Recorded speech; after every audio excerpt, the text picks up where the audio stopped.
Hi, everyone. Thank you for having us here today. I'll start out. My name is Sarah Miller with DEQ. I will go ahead and start the presentation, and Annie will finish that. All right, you can go to the next slide, please. All right, the McCormick and Baxter site, the remedy was completed in 2005, and a part of that remedy included a sediment cap. The sediment cap has an armoring layer on top of that to help prevent erosion from the Willamette River flows. The armoring along the bank is what's called an articulated concrete block. And in the subsurface, it's more the rocks and other of different types of dimension. The articulated concrete block, in 2018, we identified a small area in Willamette Cove where there is what we're calling a buckle or an uneven area. The last 5-year review in 2021 determined that the entire remedy was protective, but that area, that buckle area in the Willamette Cove, required additional investigation. So we are moving forward with that. Next slide, please. So here you can see the buckle area where it's uneven. The articulated concrete block should be very smooth as it is in the bank area. You can see that it's outside of our engineer design tolerance. So we want to gather more information to understand why this is happening in this particular section. So DEQ started an additional or a baseline sampling in winter of 2023, just a baseline bathymetry LiDAR sampling to understand the current conditions out there. And I'll talk a little bit more in the next couple of slides about that. And then Annie will talk about the upcoming investigations in the Willamette Cove. All right. Another important thing, as you can see here, the articulated concrete blocks are small blocks, but they are woven together with wire and create large mats that abut each other, but do not physically link together. So that's an important piece here. Next slide, please.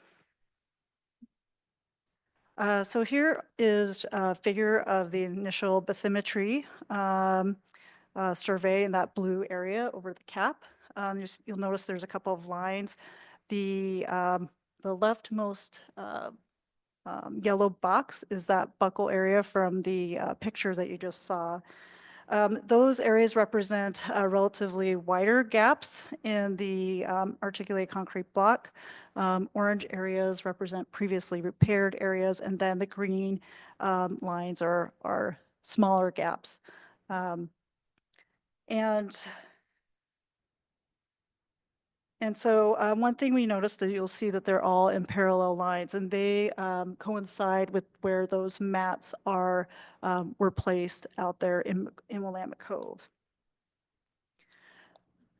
So next, actually, you can go to the next slide. So again, this is just a very detailed slide here, just talking about the additional land surveys and to provide more additional baseline monitoring, both vertically and laterally, to understand how it's moving over time and whether it's moving over time. All right. Annie, you can talk about the next stuff. Hi, I'm Annie Christopher. I'm the project manager from EPA. So you can go to the next slide. So in addition to the LiDAR and bathymetry survey that DEQ did, EPA is planning to do some pore water sampling in addition to the sampling that we routinely do for a 5-year review.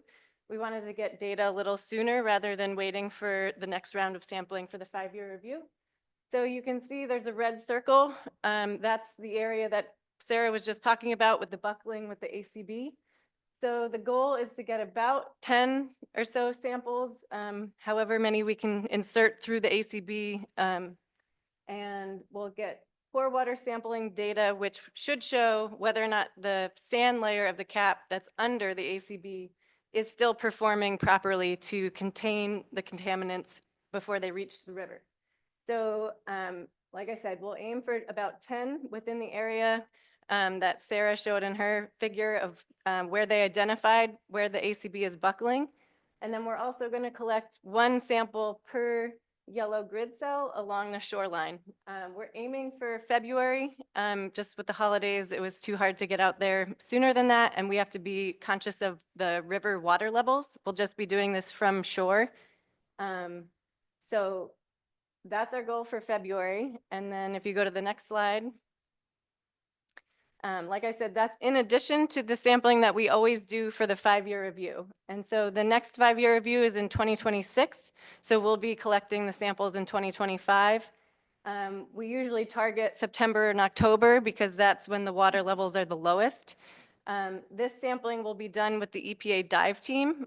So this is when we come down from Seattle and bring our boat and we insert passive samplers. You can see for the pore water and surface water chemistry, we do have 4 early warning locations.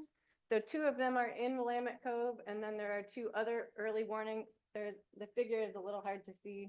The early warning is a diamond, and then the compliance monitoring are circles. So then there's 12 compliance monitoring locations, and those are randomly located within each grid cell. And then there's always a upstream and a downstream location as well. And then because we know that there's this buckling issue in Willamette Cove, we're also going to, we're also going to target to do some sediment cores underneath the ACB in the area where it's buckling and do an additional diver evaluation. So if you go to the next slide. Just a quick reminder of what those passive samplers look like. They collect data at 3 different depths. So we insert the passive samplers through the ACB so that the deepest location is within the sand layer of the cap. Then there's a location sampled in the interarmoring layer, and then a location right at the top of the sediment cap so that it's in the surface water. So that's what the samplers look like for those 4 early warning locations and the 12 compliance monitoring locations.